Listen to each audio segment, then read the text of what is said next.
Yes, thank you so much for the invitation from the conference organizers. I'll try to be a little more informal and try to sort of stop and sort of get some input. And I'll try to sort of have more local flavor. We've been doing research for a very long time, and we've been writing papers and papers and papers, and sort of we'll try to give some touch of how to implement some of that research on the local ground. What challenges do we face in Pakistan when you try to sort of take an ideal environment and put it on the ground, like coming to UET at 2 p.m. I didn't expect that much traffic. It's my first day here, so basically you're not expecting a lot. You're making a lot of assumptions, and once you start doing something on the real ground, it's completely different. So we'll try to touch upon both things, try to talk about what international practices are, what sort of data you get on the international scale, and then when you land in Pakistan, what happens and how do you deal with it. Okay. So this talk would be about computer-assisted digital pathology in Pakistan. I realized there was a full-fledged AI in healthcare session yesterday, so we'll touch upon that a little bit and sort of come to the local implementation. And I realize in Pakistan there's a slight issue of because we start separating biology and computer science and mathematics from 10th grade. So I'll try to sort of keep everything into a very simple language so everybody can understand. The background is breast cancer is very common. 1 in 8 women in the US will develop breast cancer at some point. 1 in 9 women in Pakistan will develop breast cancer at some point. With respect to Pakistan, we are seeing cases where even teenage girls are developing breast cancer, which is not there in the US. There are several types of breast cancer cases that are 1 in a million in the US, and we see here in 23-year-old girls. This is data from Shaukat Ahmed and Shifa. The key is that early detection improves survival. If you can detect it much earlier, the chances of survival are very high, the cost is much lower. As the cancer progresses, the cost becomes high and the chances of survival reduce dramatically.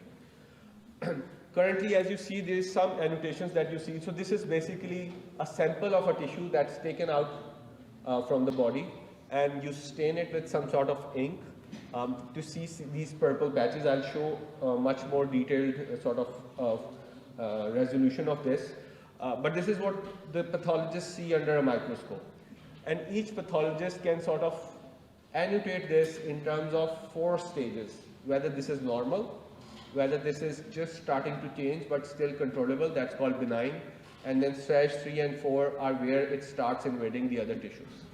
So this region of interest, the whole thing is never cancerous. You are trying to find focus for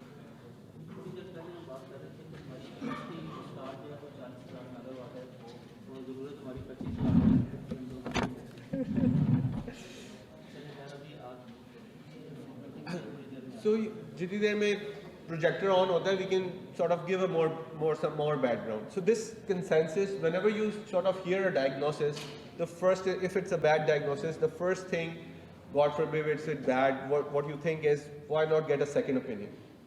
So the reason is that each pathologist has had a different sort of training, a different sort of experience. Maybe the pathologist was overworked. So in Pakistan, we have 1 pathologist for 52,000 patients. So PIMS does pathology for 250 rupees per patient compared to Shaukat Khanam, which does it for 44,000.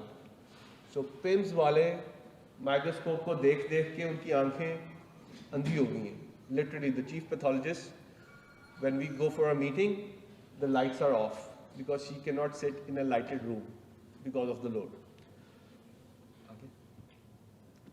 So detection is actually subjective. It's not objective कि आप शौकत खानम पे जाएंगे तो आपको वही मिलेगा या PIMS पे जाएंगे तो वही मिलेगा. So we actually want to have some fast and accurate third-party opinion that is not subjective. And this is where computer-assisted digital pathology comes in. Okay, so in the first talk we'll talk about an international conference on image analysis and recognition, ICIER, जिसमें you get a set of these images and the conference tells you to find whether this is a normal, benign, invasive, in situ, all those 4 classes types of images, and it tests you on various types. Okay, pehle to, were you able to classify correctly? Second, was your algorithm looking at the right thing? एक तो ये ना तुक्का भी मार दूं, 4 में से एक तो आना ही है.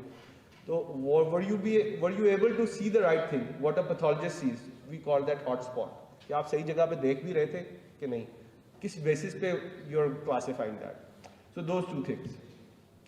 Just to give you a little bit more statistics about the burden of cancer in Pakistan, 2020 की WHO figures, and these are very underreported. So this is only the big cities. आप बहुत सी जगह पे तो report ही नहीं हो रहा होगा.